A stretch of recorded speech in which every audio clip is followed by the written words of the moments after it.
On July 4th, 2842, first Prince of the Federated Sons, Paul Davion, died unexpectedly of heart failure after over 40 years in office. His accomplishments and legacy are almost unparalleled. During the First Succession War, he rallied a realm teetering on the edge of oblivion and pushed their aggressor, who was but a single step from landing the killing blow on their capital, all the way back to their borders. During the Second Succession War, he had made incredible gains along the Capellan front, and time and again frustrated efforts by the Kuritan enemy to snatch away vulnerable systems. Politically, he had cemented his family's dominance over the nation in ways that none of his predecessors had managed. He had done so without creating antipathy within his government, a testament to his excellent leadership skills. Paul Davion is surely in contention for being the finest leader the Federated Sons has ever seen. Stepping into his massive shoes was his son Michael Davion. So many times in history, a strong ruler has been followed by a weak one, but Michael was a capable statesman in his own right. His priorities did differ from his father, however, and the renewed effort to create a Terran corridor as begun by Paul the previous year was put on hold while the Federated Sons transitioned. One of his chief concerns was the rapid decline in advanced technology. Already the achievements of the Star League were being talked about with reverence less than a century after its fall. Reversing that trend became Michael's pet project during his time as First Prince, and we can still see his impact on Federated Sons universities today. Little did he know that for every piece of technology he saved, Karpov's ComStar was erasing 10 more.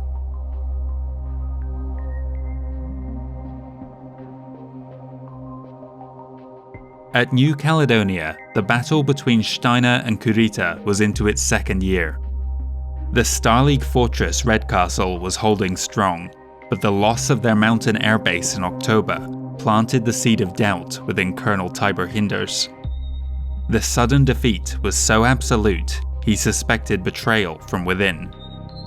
Redcastle was eventually overcome in January, and his next moves were all countered immediately, confirming in his mind that they had been sold out. He ordered the Royal Guards to split up, and the unit fought as guerrillas for the next few years.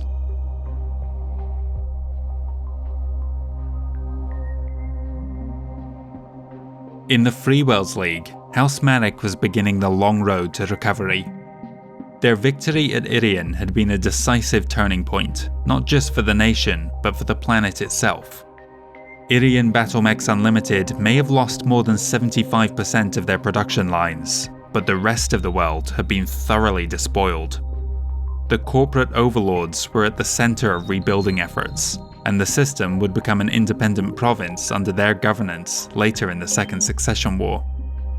The FWLM was on the counterattack, riding the wave that took them to Malungara and Trelasane in the second half of 2842, then on to Nokatunga, Malazan and Alula Borealis in 2843.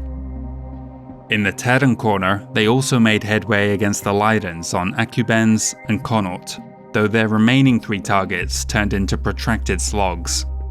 Each League invasion force was eventually driven off over the next 3 years. A personal tragedy for Captain General Charles Marik occurred on Dunne, where his son William was killed in action during the fight to liberate the system. The campaign would press on regardless, with Charles and his descendants frequently leading from the front.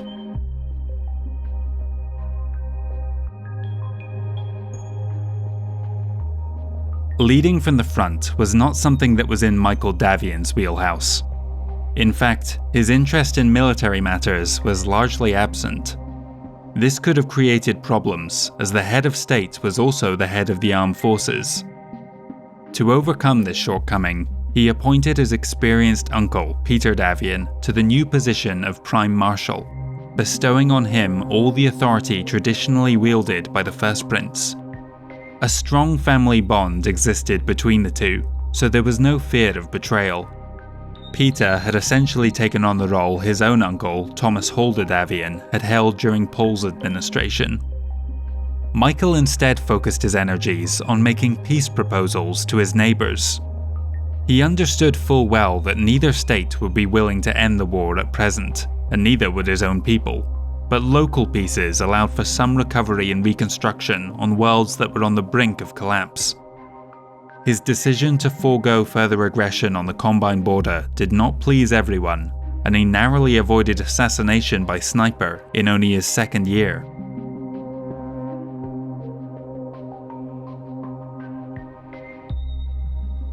"2843 marked the commencement of a renewed campaign against the Capellan Confederation. Championed by Duke Harlan Allison of the Grand Duchy of Oriente, La Reconquista began in March with a raid to destroy the BattleMech factories on Bryant and the capture of Second Chance and Shay Pao. They would strengthen their position in the new year with two flanking attacks, one against the Andurian Commonality and another into the Tikhonov Commonality. The Marik militia sent to reclaim Bernardo believed that they had an easy task ahead of them, as Safe reported that Justine's Grenadiers had abandoned the planet back in 2838 to reinforce Susano. In actuality, the Capellans had returned soon after and hidden their camp among the planet's polar ice caps.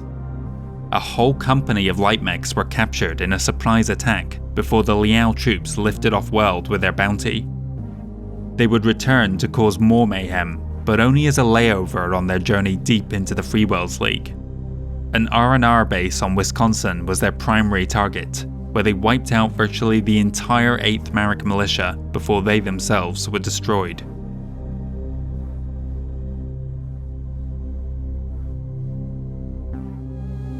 In a forward direction, Archon Marcus Steiner had been touring the front line throughout 2843, hoping to boost morale and shore up defences. A busy schedule kept him hopping from star to star, but his voyage was abandoned when he contracted a virulent strain of meningitis at Lorik.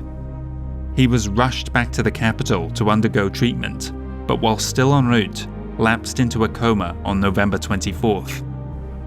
By the time he arrived home in February, the Estates General was in disarray. The unconscious Marcus was still notionally in charge, but he was clearly unable to perform his duties. General of the Armies Miles Kempek stepped forward in the interim to ensure the Commonwealth was adequately protected.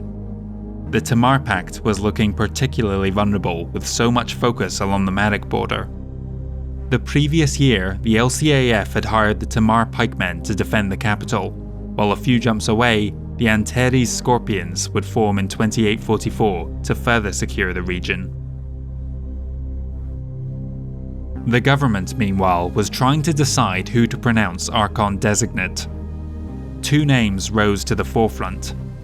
The first was Marcus's brother, Claudius Steiner, an experienced commander and social charmer, but also somewhat aloof, with no strong political allies at court.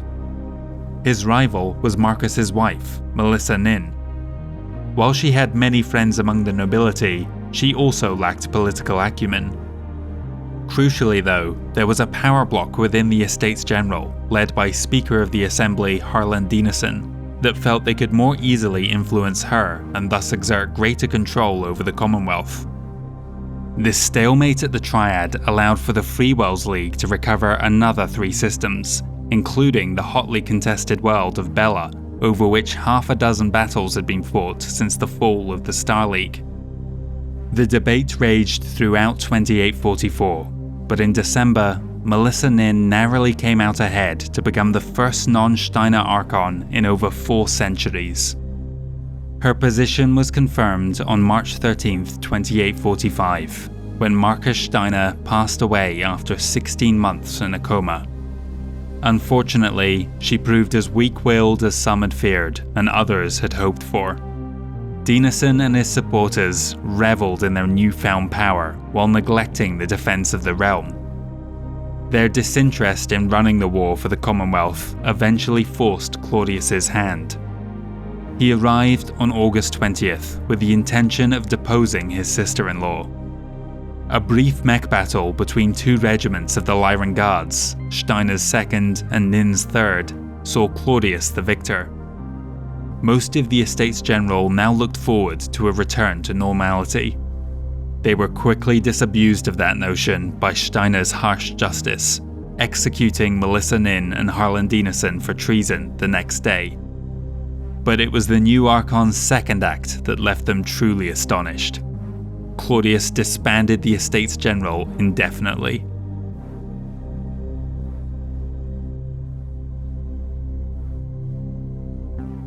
Over the last few years, the Prime Marshal of the AFFS had managed to more or less re-establish the Federated Sun's vital Terran corridor. They were only blocked from completing the route when Liao secured Fomalhaut across that path. However, this was not achieved without losses elsewhere. Peter Davion was essentially fighting with one arm tied behind his back, as his nephew tried his best to de-escalate the conflict. It was a noble goal, but one that would prove costly.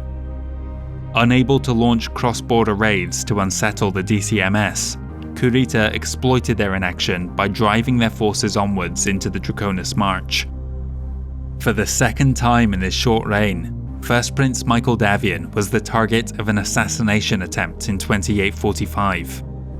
His uncle Peter had just led the AFFS to victory at Avigate and Sadar along the Cyan-St. Ives commonality border, but Michael again requested that he scale back his aggression in light of his expanded efforts to reach a peace with Liao. However, Chancellor Lorelli had continually rebuffed his proposal so far, still bitter that her own mother's efforts had been spat on by his predecessor.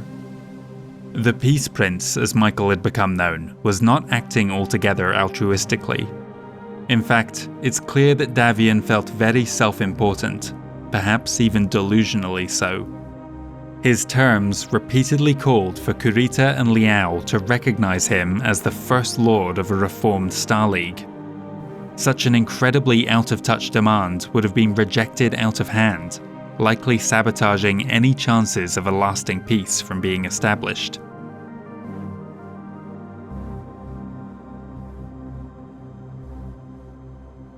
The Freewells League counteroffensive was in full swing by 2845. They fully exploited the political instability within the Lyran Commonwealth to wrestle back control of 7 worlds, much of the heavy lifting done by their 2 newest mercenary regiments, Landers Lancers and Reds Grenadiers. La Reconquista succeeded in taking another 6 systems from the Capellans.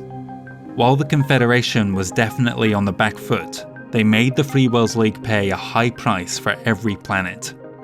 Orenson was one of the bloodiest battles of the war. Oriente's advance was thrown into disarray when Liao struck back at New Delos. On October 2nd, Duke Harlan Allison, one of the finest MechWarriors of his generation, with over 127 kills to his name, was killed in action. But this was just the first tragedy to befall the ruling family of Oriente that month, as 2 days later, on October 4th, his brother Kendall Allison was assassinated on Atreus. It's unclear whether the 2 events are connected. Word of the Duke's death had not even reached the capital when Kendall was shot. We don't know the exact details of the New Delos raid, but unless there was a convoluted plot to ensure Harlan did not survive the battle, it seems the timing was coincidence. What we do know is that the Marquis's wife refused to serve as regent, foregoing her twin daughter's birthright on their behalf. It's possible that she was under pressure from enemies of House Marik, looking to rob the Captain General of support in Parliament. The calls to raise Blair Hallis, a MechWarrior from the Ducal Guard, to House Allison's position are also somewhat suspect. By all accounts, he was apolitical, someone who would either take little part in affairs of state or could be manipulated by those around him. If all this was an elaborate scheme to undermine the Captain General, the great irony is that it was all ultimately futile. Blair's grandson would later marry one of Kendall's daughters, uniting the 2 families, and House Hallis has been a stalwart of Marik support in Parliament ever since.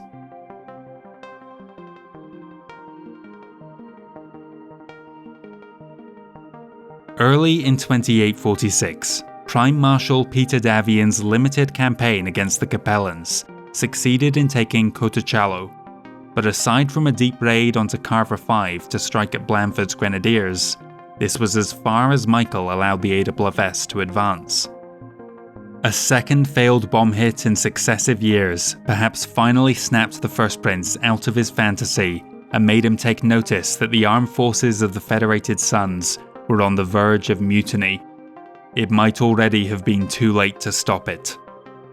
In May, Peter Davion was approached by a cabal of high-ranking officers. With his approval, they would step in to remove Michael from the throne and place Peter there in turn. The Prime Marshal was incensed by the suggestion. The schemers were turned away and threatened with dire actions should they continue in their efforts. He went on record soon after, publicly affirming his support of his nephew, but ultimately, the AWFS had made their point. Whether Peter and Michael ever communicated about the near revolt isn't clear, but the First Prince abandoned his peace proposal soon after, and charged his uncle with seeking a military victory for House Davion.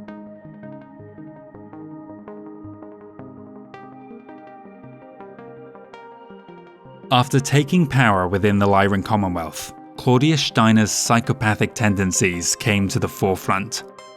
A reign of terror is probably the most accurate way to describe his time in office. The LIC, especially the Loki agents, would spend their days rounding up anyone who had displeased the Archon.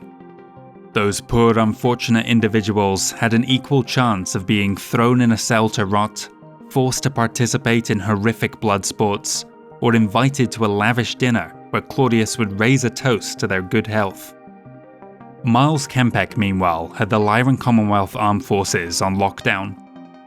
Helping to bolster the front line were the 12th Starguard, who had formed the Rat Frags 1 year earlier, then Lescouflaire's Landsknechts in 2846, meaning they now surpassed the Northwind Highlanders to become the largest mercenary brigade in existence. The LCAF expanded their contract to include all 5 regiments. Claudius Steiner was proving to be a terrible liability for the nation's defence. Because of this, the LIC was maintaining a watchful eye on their Spinwood neighbour, certain that Kurita would soon take advantage of the situation. The Bondians trained a number of courtesans to infiltrate the private households of the powerful and wealthy, hoping to glean any information that could give them forewarning of an invasion. The most successful of these was the Norn agent known as Snowfire, who in time would catch the eye of the coordinator himself. But Snowfire, or Denise Vanderham if that was her real name, was a double agent. She was in contact with the head of SAFE's Luthien station. The information she relayed back to the LIC may have allowed them to counter Kuritan raids, but it exaggerated the risk on that front. This allowed Marik an easier time of things when they launched lightning strikes at a Crux and Miser to disrupt the LCAF's activities, and another deep raid to Furillo, which caused much destruction. It was not, however, enough to prevent their attempt to retake Dixie from failing.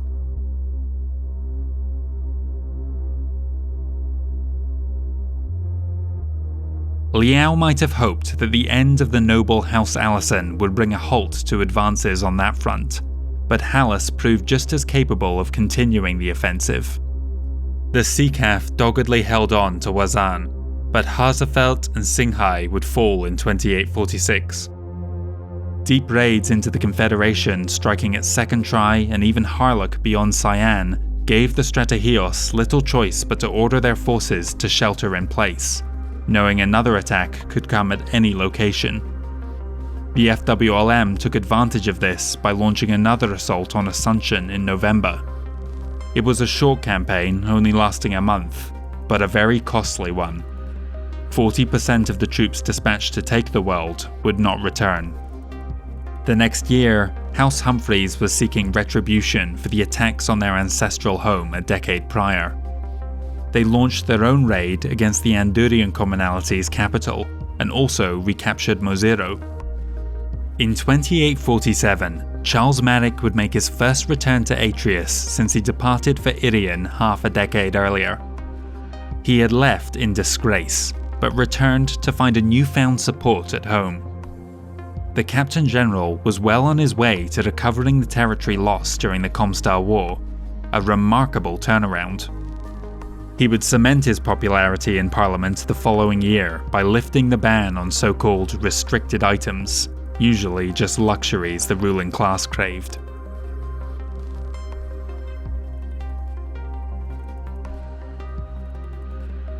With the new freedom granted him by the First Prince, Prime Marshal Peter Davion expanded AFFS operations to include the Draconis Combine Front. With an increased budget, he was able to hire the mercenary battalion Quinn's Quads to help with future actions in the march. Focusing on recovering worlds lost to the Dragon, Roe was the first to be welcomed back into the fold, then Crossing and Glenmora in 2848. Simultaneously, he continued to drive his forces into the St. Ives Commonalty, expanding the Capellan March with another pair of systems.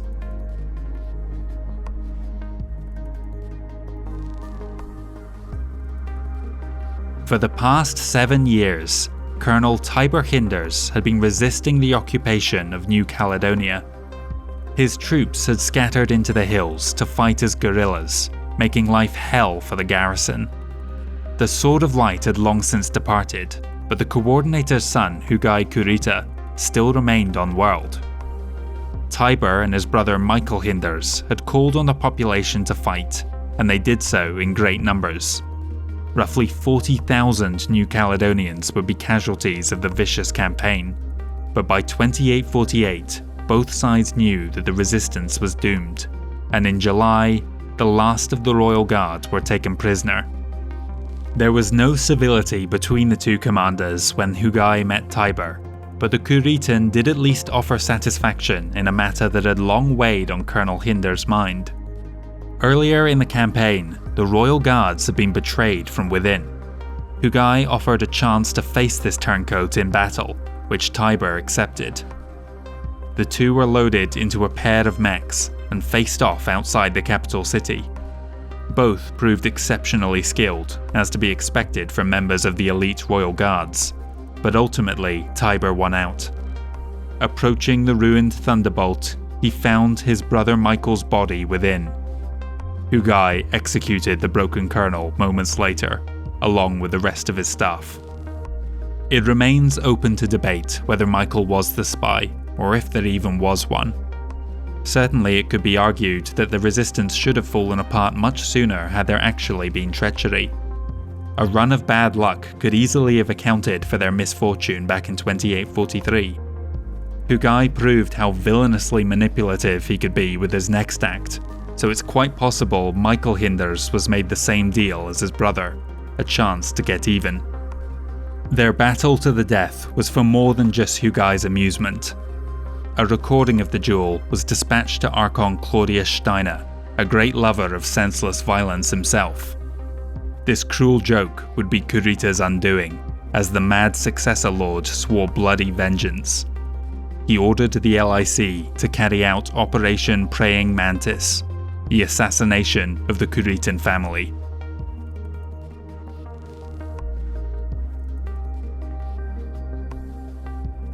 The situation on the Marik-Liao border had stagnated into a series of costly raids. A strike at Altora in 2848 was bound to result in retaliation, which came at Ascension the next year. On planet were two of Charles's descendants, his son Garth and grandson Michael. It had become common for the family to take an active role on the front lines, but their safety was very much at risk at these exposed positions, as had been demonstrated when Michael's own father William was killed 6 years earlier. The raid ordered by Chancellor Lorelei Liao, using her two latest mercenary acquisitions, Narhol's Raiders and Nai Tuka, was not one intended to seize supplies, but rather simply to serve as a most terrible warning. After failing to take out the two Marik heirs conventionally, the CCAF pulled back and launched a nuclear weapon at their position, killing both instantly. Whatever Lorelei hoped to gain from this act, the consequences should have been obvious. A Freewells League vessel jumped into the heart of the Confederation, took up position over Capella itself, and fired its nuclear payload at the planet below. This was the last time in history that either successor state would deploy nuclear weapons, though both still jealously guard enormous stockpiles.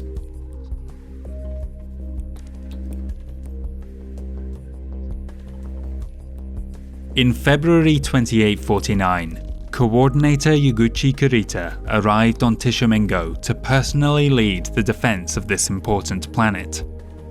Despite belonging to the Federated Suns throughout the era of the Star League, the population had turned strongly in favor of the Draconis Combine during their many years of rulership in the First Succession War.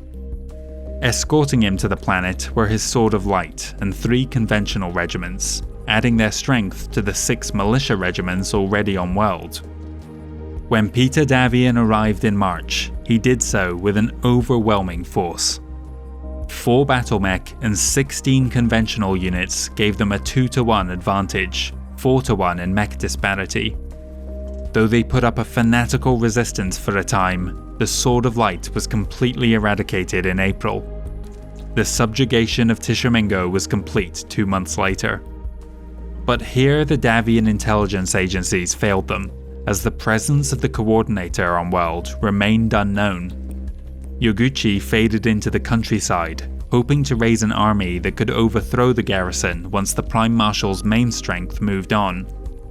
He didn't have to wait long, as Peter's task force jumped to their next targets within the month, achieving similarly crushing victories there.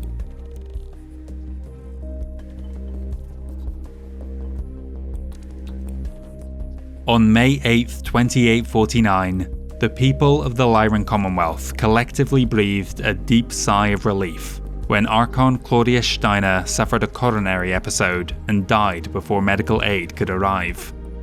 Some say that it was deliberately late in coming. Claudius had frequented hospitals during his time in office, and the Lyran doctors resented being forced to keep many poor individuals alive to suffer through ever more extreme torture methods during the Mad Steiner's reign of terror. Other rumours suggest that his mother forced him to drink poison, or he was smothered by his wife. Whatever the reason, he was dead, and his 8-year-old daughter Elizabeth was far too young to take his place. Rebecca Morgan, Claudius's partner, stepped in to bring some semblance of order back to the Commonwealth, beginning by reconvening the Estates General. They agreed that a regent would be needed to safeguard the realm until Elizabeth came of age, but there was no consensus on who that should be. To avoid a repeat of Melissa Nin's disastrously short reign, a compromise was found, and on October 13th, a trio of candidates were elected to form a triumvirate.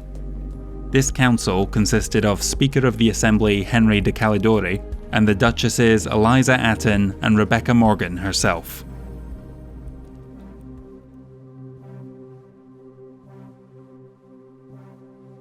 Over at Luthien, the Coordinator's apparent death had sent shockwaves through the Imperial City.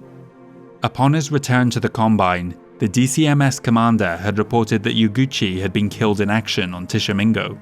There was also the small matter of the Sword of Light being down a regiment, but the 8th could be fairly easily reformed. After the death of his firstborn in a battle mech accident some years earlier, Yuguchi had not named an heir. Hugai would have been next in line, but he was not present at court at this vital moment. Even if he had been, it's unlikely that he would have had the support to supplant his Aunt Rowena, who stepped forward as the acting coordinator until the nobility could settle the matter. Rumours were circulating that a Kuritan operative was fomenting a rebellion back on Tishomingo. Davion was trying to stamp out the unrest, but feared that they would soon be facing a large uprising. Their priorities shifted drastically when word got out that the supposed ISF agent inciting the population to violence was none other than Yuguchi Kurita himself. Davion immediately gave orders to move more troops to the planet, but he was beaten to the punch by the Coordinator's sister Rowena. She had her suspicions that her brother was still alive, and so had already dispatched a relief force before the truth had come out. A quartet of DCMS regiments made landfall in August, to find that much of the population had taken up arms in support of Kurita. Before the AFFS reinforcements could arrive, Uguchi was heading out of the system for good. Tishomingo would become one of the bloodiest battles of the Second Succession War, surpassed only by those rare instances where WMDs struck population centres. Restoring order to the chaos that had broken out upon the Coordinator's successful escape would ultimately cost the lives of 3 million civilians, many of whom had willingly given their lives in service to the Draconis Combine.